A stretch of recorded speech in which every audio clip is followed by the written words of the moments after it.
there's this beautiful poem. It's in the book of Isaiah. The city of Jerusalem has just been destroyed by Babylon, a great kingdom in the north. And all of these Jewish people, they've been sent away into exile, but a few remained in the city. And they're left wondering, what just happened? Has our God abandoned us? Right, because Jerusalem was supposed to be the city where God would reign over the world to bring peace and blessing to everyone. Now, Isaiah had been saying that Jerusalem's destruction was a mess of Israel's own making. They had turned away from their God, become corrupt, and so their city and their temple were destroyed. Yeah, everything seems lost. But the poem goes on. There's a watchman on the city walls. And far out on the hills, we see a messenger, and he's running towards the city. He's running and he's shouting, "Good news!"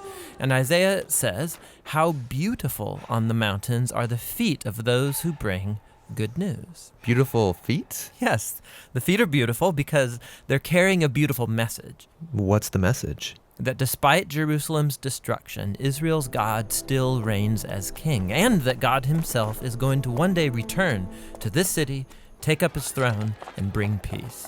And the watchmen sing for joy because of the good news that their God still reigns. Now, in the New Testament, we find this same phrase, the good news. It's the Greek word euangelion, and it's also sometimes translated with the word gospel. Yeah, so when Christians say, "Do you believe the gospel?" they mean, do you believe the news? But not just any news. In the Bible, this phrase is always about the announcement of the reign of a new king. And in the New Testament, the Gospels use this phrase to summarize all of Jesus' teachings. They say that he went about proclaiming the good news of God's kingdom. So Jesus saw himself as the messenger, bringing the news that God reigns. Yes, but the way that he described God's reign, it surprised everybody. I mean, think, a powerful, successful kingdom. It needs to be strong, able to impose its will, able to defeat its enemies. But Jesus said the greatest person in God's kingdom was the weakest, the one who loves and who serves the poor. And he said that you live under God's reign when you respond to evil by loving your enemies and forgiving them and seeking peace. This is an upside-down kingdom. Now, Jesus also said that this kingdom was arriving with him. Yeah, so for example, there's this really interesting story where there's a high-ranking Roman officer, and he comes to Jesus begging him to heal his servant. And he even calls Jesus his Lord, acknowledging that Jesus is his authority. Jesus praises this man for recognizing what no one else yet had, that not only was Jesus announcing God's kingdom, he was the king. And so the word gets out that this Jewish man from Galilee is talking and acting like he's the king of Israel. He's appointing 12 disciples, which are an image of Israel's 12 tribes. He's healing people, forgiving people their sins. And all of this so threatened Israel's leaders that they finally decide to have him killed. And Jesus let them. Yeah, which is a weird thing to do if you're trying to become king.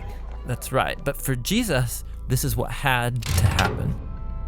Jesus saw the sin and the devastation of his people Israel as just one small part of the entire human condition. How all humanity has rebelled against God, resulting in the tragedy and devastation of our whole world. And so how is God going to bring his reign over such a world? Jesus believed it would be through an act of sacrificial love for his enemies. This is why in the Gospels, Jesus' crucifixion is depicted as his enthronement as the King of the Jews. Yeah, he receives a crown. He also receives a robe. He's exalted up, not onto a throne, but onto the cross. How beautiful are the feet that bring good news. And the good news now is that Jesus has defeated death and that he reigns as king, that he's dealt with our sin and corruption himself, and that he's conquered it with his life and with his love. And then Jesus sends his followers to go out and keep announcing this good news of the upside-down kingdom. And to invite everyone to give their allegiance to him, the king who defeated death with his love.